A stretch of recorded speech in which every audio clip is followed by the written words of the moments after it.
One of my natural gifts is underestimating how long a project that I'm about to begin will take, and it's just something that I've come to accept. And I've tried to change it, but it just doesn't work. I'll look at a project that I'm about to do, and I'll think that'll take about an hour. And 12 hours later, with 5 trips to the hardware store and 3 tools thrown across the garage, the project will finally be completed and I'll be done. But it's just something that I've come to accept and I've come to learn about myself is I am horrible at looking at a project and trying to ballpark how long that project is going to take me. Before I fully came to this realization, there was a project that my wife and I had discussed that we were going to do at some point. We wanted to update the look of our house a little bit, and so we decided we were going to paint the shutters. And so we talked about this off and on, but my wife and I don't really work on projects well together. We love each other, we're on the same team, and frequently on the same page, but we're just not great at working on the same project. We have different ways that we like to go about doing these things. So one morning, I went to the hardware store and I picked up some paint for the shutters. And I brought it home and got home. She said, "What are you doing?" I said, "I'm going to go paint the shutters." She said, "What?" I said, "I'm going to go paint the shutters." And so I got the ladder out and I climbed up and I began to take off the first shutter on our second story. And there's a roof over our front porch, so I'm standing on the roof. And the YouTube video made it look a lot easier to get the shutter off the house, but I eventually got it. And what the YouTube video also failed to mention was that bees would have taken residence behind every shutter that we own. And of course, I don't have any bee spray or anything, so I'm just standing up there praying I don't get stung while they're swarming around my head. And for everyone who said, "Hey, the world has a really big problem with a reduced bee population," I would say, just come over to my house. We found them all. But there they were. And so they're just swarming around my head. And all of a sudden I hear, "Hey, what are you doing?" And Brooke had come outside and she was standing by the ladder. And I said, "I'm painting the shutters." She said, "Now?" I said, "Yeah, why?" She said, "Well, I have to go to work in an hour, and I'd really like to not have to return home and find your dead body in the driveway." And I said, "Don't worry about it, babe. I'll die on the sidewalk." And she wasn't really amused by that response. But I just said, "Look, what are you going to do? You're not going to climb up the ladder. You're not going to come up here and do this job with me." And we had 2 fights that day.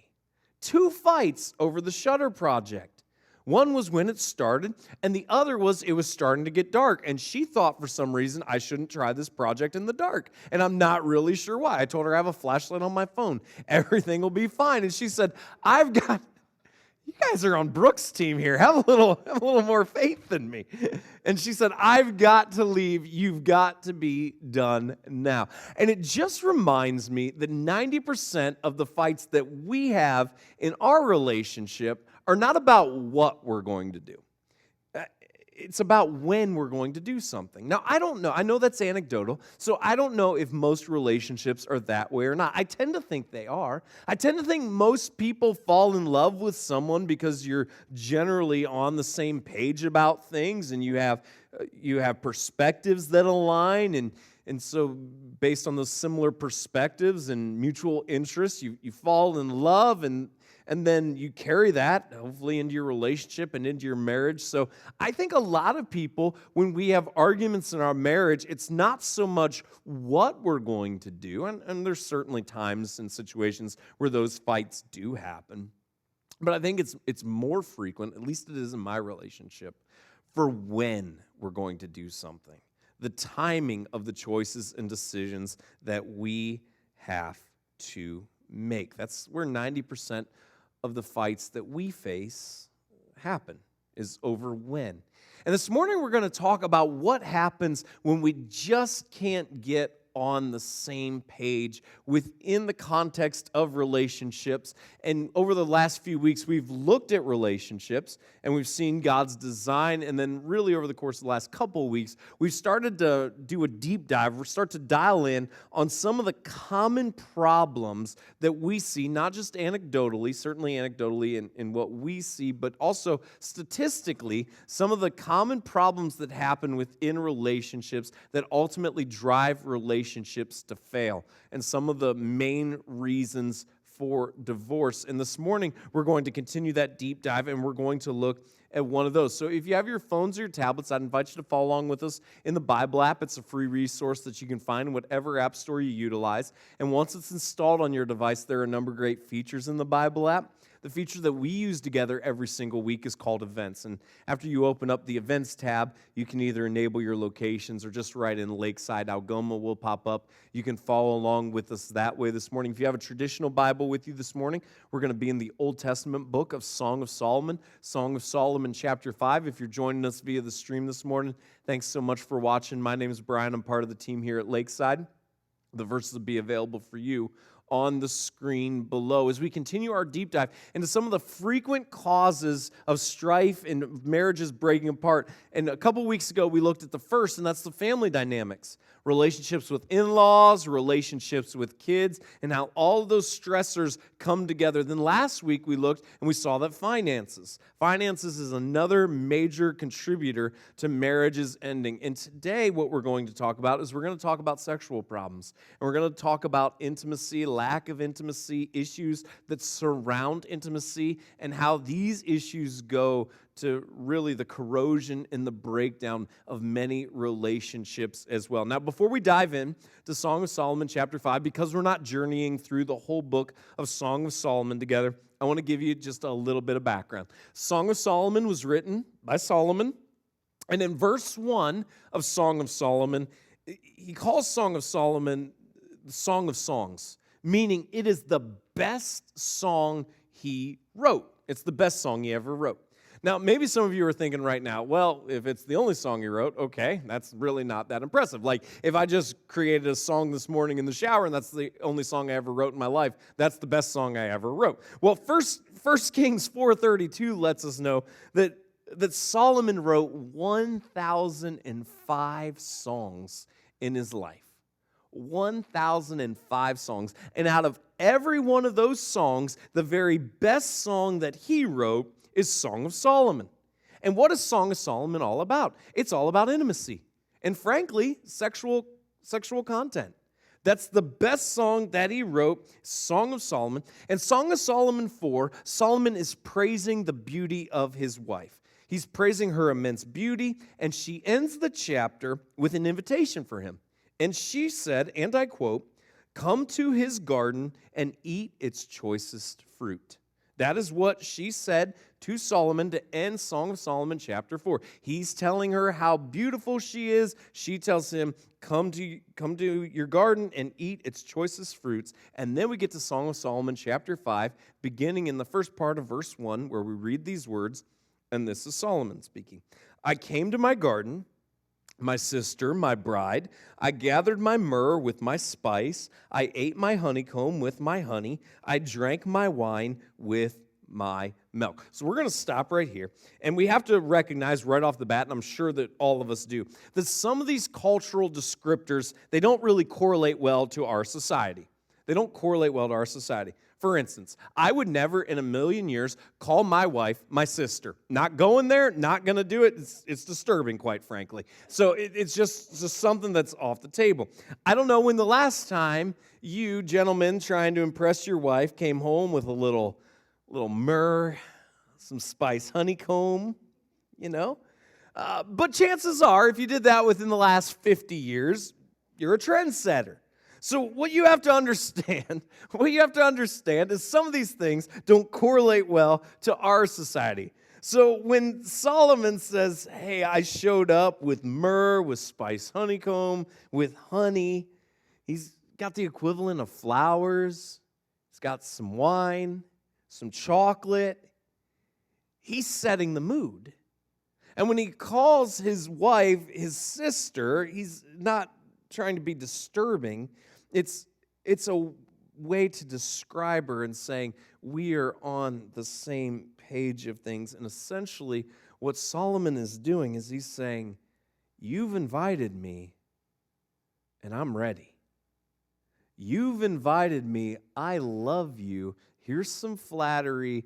I'm bringing the flowers. I'm bringing the wine. I'm bringing the chocolate. let's have some romance. I'm ready.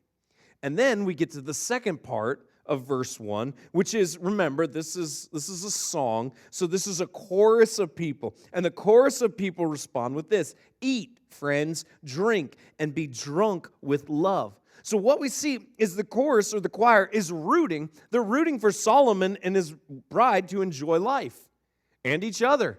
And this is just another reminder to us that sex is part of God's design.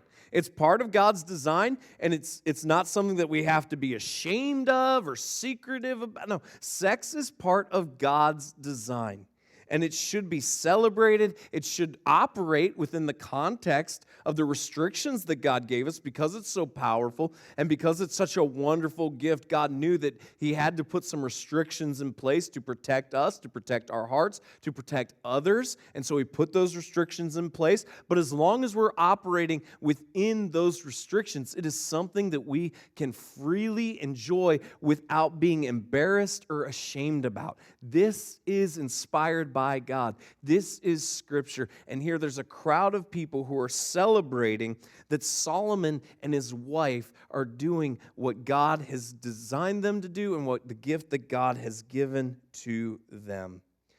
And then we get to first part of verse 2. And this is the bride, or her now speaking. I slept, but my heart was awake. A sound, my beloved is knocking. So she invites Solomon. Solomon shows up. He flatters her. He has the chocolate. He has the wine. He has the flowers. The chorus is singing, yes, celebrate this. And now we get to her perspective. And she's asleep. And she wakes up. And she hears a sound, and the sound is Solomon, and he starts knocking. Now, in that society, especially in a royal context, there would be different bedrooms, that husbands and wives would not sleep in the same bed. They wouldn't sleep in the same room. They would sleep in different bedrooms, especially in a royal context. So Solomon has his bedroom. His wife has her bedroom. He goes to her room. She's asleep. He knocks on the door. He is ready for romance. He knocks on the door. Then we get to the second part of verse 2, and this is Solomon speaking. Open to me, my sister, my love, my dove, my perfect one. For my head is wet with dew, my locks with the drops of the night. Solomon makes his intentions clear, what he is all about. He makes it clear why he is there. And again, he flatters her. He flatters her. He's telling her, you're beautiful, I love you. But he makes his intentions clear for why he is there. And then we get to verse 3, and this is his wife. I had put off my garment. How could I put it on? I had bathed my feet. How could I soil them? Solomon shows up, he knocks on the door, she wakes up, he flatters her, and her response is, I'm already in my pajamas. I've already showered. He's trying to initiate, and she rejects him. And then we get to verse 4. My beloved put his hand to the latch, and my heart was thrilled within me. Solomon wants to convince her to be intimate. She says, I'm in my pajamas. I've showered. Solomon's thinking, are you kidding me? You told me to come to the garden, and I brought the flowers, I brought the chocolate, I've been telling you how much I love you, how beautiful you are, and she says no, and then he pushes against the door. Not in a violent way, not in an abusive way, and we know that because of the end part of verse 4. And my heart was thrilled within me. And now she goes from the place of saying, but I'm in my pajamas and I've already showered, to all of a sudden she becomes excited when she recognizes Solomon's desire. And this is her speaking now in verse 5. I arose to open to my beloved, and my hands dripped with myrrh, my fingers with liquid myrrh on the handles of the bowl. She gets out of bed, and she now wants to have intimacy. She now wants to have sex with her husband. And notice, this isn't just obligation sex, going through the motions. She's actually excited about it. She's moved from the place where she's saying, absolutely not, I'm in my pajamas, I've showered, to she gets out of bed, and she's excited, and she says that my hands dripped with myrrh, and my fingers with liquid myrrh, as she goes over to the door to undo the lock and to let Solomon into the room. And I opened to my beloved, but my beloved had turned and gone. My soul failed me when he spoke. I sought him, but found him not. I called him, but he gave no answer. She goes to the door, and Solomon has now left. And this is a dynamic that every relationship has experienced. This is a dynamic that every single relationship has experienced, where one person's in the mood and the other isn't. Maybe it's that day that you're at work, and all of a sudden you get a text, and all of a sudden your day at work just got a whole lot better. Because you've been given a glimpse, or you've been given a promise for what awaits you later on when you get home, and you are just walking on air through the workday, and you just can't even wait. You get home, and dinner's fantastic, and you're doing the dishes, and you're excited, and you're having conversation with everyone, and you put the kids to bed, and it's 9 o'clock, and you look over, and there's the person who sent you the text, and they're in bed, and they're in their pajamas, and they've already showered, and they forgot about that text that they sent you hours ago. And all of a sudden, what you have not forgotten about has been forgotten. Maybe it's the pressure of dealing with the kids. Just the constant needing things, the constant responsibility that's there, having to watch them at one age, or maybe they've grown up and now their needs are different, but maybe it's just the tension of dealing with kids who think they know more than you and think that you're the dumbest person who's ever lived, and the emotional toll that takes. Or maybe it's just the household responsibilities have grown way more than you ever thought, and you thought a project was going to take 10 minutes, and here you are 6 hours later, and that's not what you'd signed up for. It's not really what you thought. Or maybe it's the tension at work. You've been just pouring into this project, and you can't leave it behind, and you can't shake it, and it's requiring way more of you than you ever thought it was going to require, and you can't change your headspace. You can't find the time to just turn it off and to get away from it. Maybe it's you're just tired. You just going through life, and you just reach that point where all of a sudden you didn't sleep well the night before, or you did, and for whatever reason you just are exhausted, or maybe you had a great dinner, and maybe it was too great, and now you just feel bloated and disgusting, and you're like, the last thing I want is for someone to touch me right now. This is no, just no. Or maybe it's something else entirely. But every relationship that has ever existed has experienced this dynamic. And notice what the response is. And this is a frequent response that we see when this dynamic happens as well. What's Solomon's response? It's to leave. He leaves. She opens the door. She is now ready, but their desire couldn't align. And when she opens the door, Solomon is now gone. And this often happens first emotionally. This oftentimes happens first emotionally in the relationship, where there's misalignment, or people feel like they're not valued, or their advances are constantly rejected. And all of a sudden, what happens is emotional distance forms. Normally, physical distance follows emotional distance. Not always, but normally where trouble begins is the emotional distance begins. And all of a sudden, you say to yourself, I'm going to give a little bit less than my best to this person. I'm starting to feel taken advantage of. I'm starting to feel like I'm not loved. I'm not cherished. I'm not valued.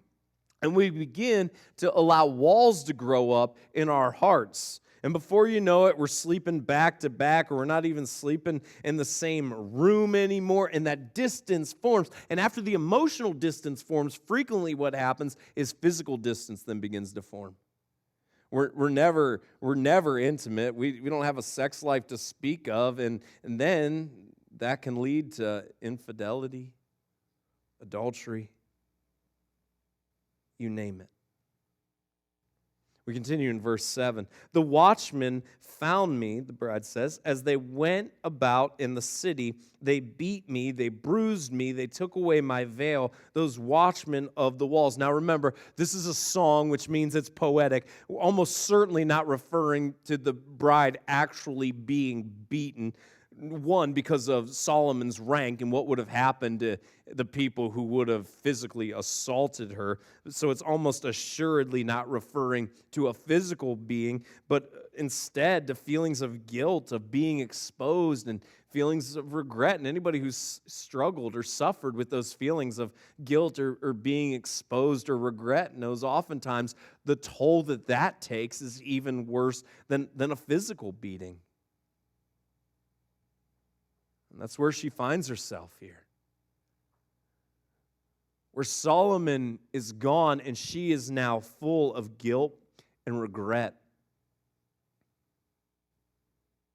I adjure you, O daughters of Jerusalem, if you find my beloved, that you tell him, I am sick with love. And here she does something interesting. She now pleads. She pleads with onlookers, if you see my husband, tell him how much I love him. If you see my husband, tell him how much I desire him. So here's what I'm begging every single one of you who are in a relationship to do today. Is don't wait. Don't wait until there's that distance. Don't wait until it's a last-ditch effort. Don't wait until you're crying out to somebody else.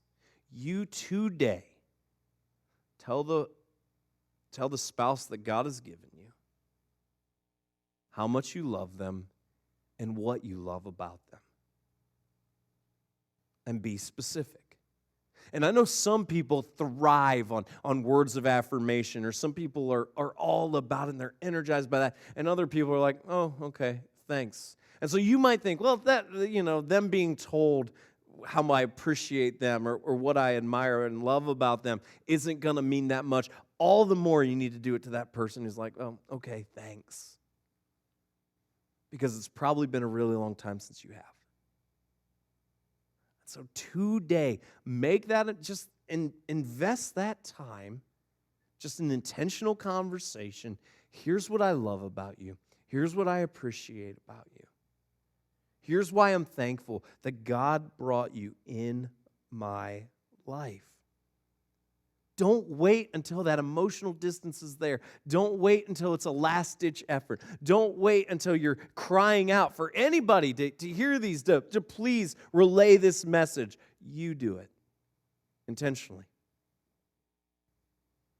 And then the others respond in verse 9. What is your beloved more than another beloved, O most beautiful among women? What is your beloved more than another beloved, that you thus adjure us? And in the chorus or the choir, they ask a question. Well, what's so special about him? What's so special about Solomon? And she responds, my beloved is radiant and ruddy, distinguished among 10,000. His head is the finest gold. His locks are wavy, black as a raven. His eyes are like doves beside streams of water, bathed in milk, sitting beside a full pool. His cheeks are like beds of spices, mounds of sweet-smelling herbs. His lips are lilies dripping liquid myrrh. His arms are rods of gold set with jewels. His body is polished ivory, bedecked with sapphires. His legs are alabaster columns set on bases of gold. His appearance is like Lebanon, choice as the cedars. His mouth is most sweet. and he is altogether desirable. This is my beloved, and this is my friend, O daughters of Jerusalem. They said, tell us what's so great about your husband. She says, okay, I will. And she goes on to sing his praises for 7 verses. Tells them what's so great about him. And I know what some of you are thinking right now. You're thinking, well, can't really use this list. Because my husband's bald and he's got biceps the size of Brian's, so that's not really going to work all that much. But what I would encourage you to do is to make intentional time with just you and your spouse and tell them what you love about them, about who they are. Tell them what you appreciate about their appearance. Tell them the things about them that you desire. If you had right now, if you had to write 7 verses about your spouse, and I recognize not everyone's an author or a poet, but if you had to write 7 verses about the beauty and the personality of the person that God has blessed you to spend the rest of your life with, could you? Because here's what happens. We walk through life and we get tired. And all of a sudden, things become familiar. And when that happens, we begin to operate on cruise control. But when we get to that point, we start to take other people for granted. And we start to forget some of the incredible things about the person that we love. And we start to think, well, they already know. They know that that's true. And the challenge is for you to remind them. Be specific. Be explicit. It's your spouse. You're allowed. Have that conversation with them. Tell them why. I know because we're 2 people coming together in a relationship that sometimes our priorities, sometimes our time frames, sometimes our feelings, they aren't always going to align. But make your spouse a priority. Fight against that emotional separation. Before it gets physical, fight against it when it's at the emotional stage. And if they're initiating, if they're trying to start things and you aren't in the mood or it doesn't work for you, don't just say no.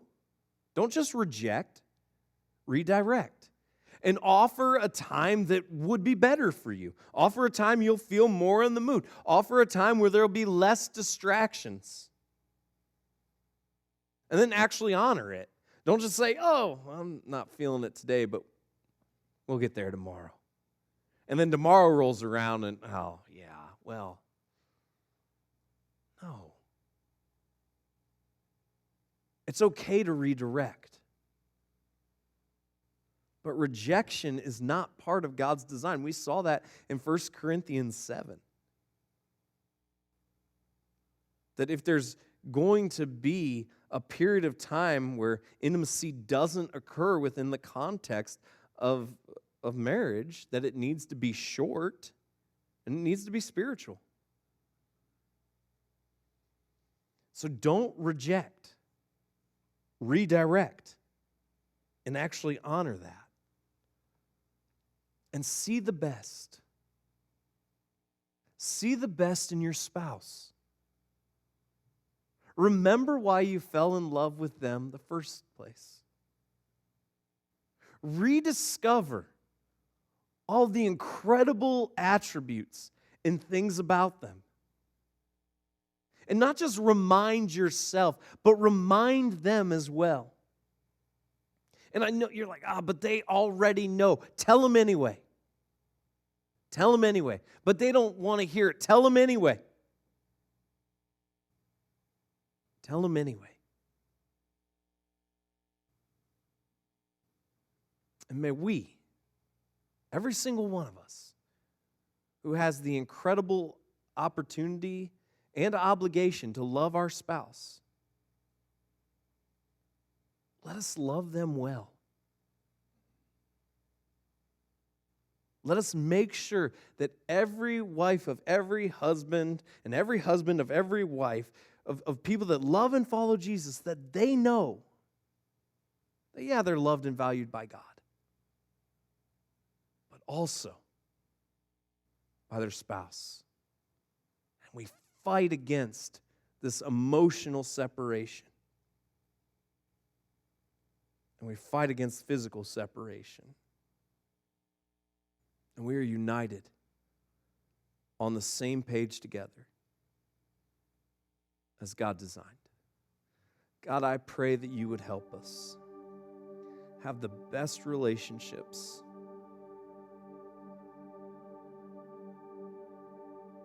I pray, God, that our spouses would know that they are loved and they are valued.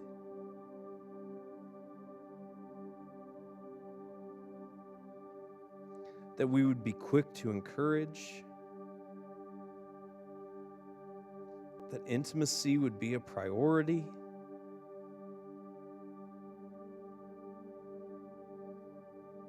God, that we would follow your design.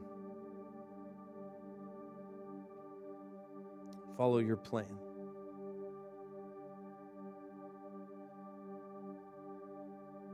I pray you would help us love one another well and convey that love. That we would be quick to share what we value and what we appreciate. And we put an emphasis on time together. God, help us as we strive to follow your plan and bless our relationships. For your glory, Jesus. It's in your name that we pray. Amen.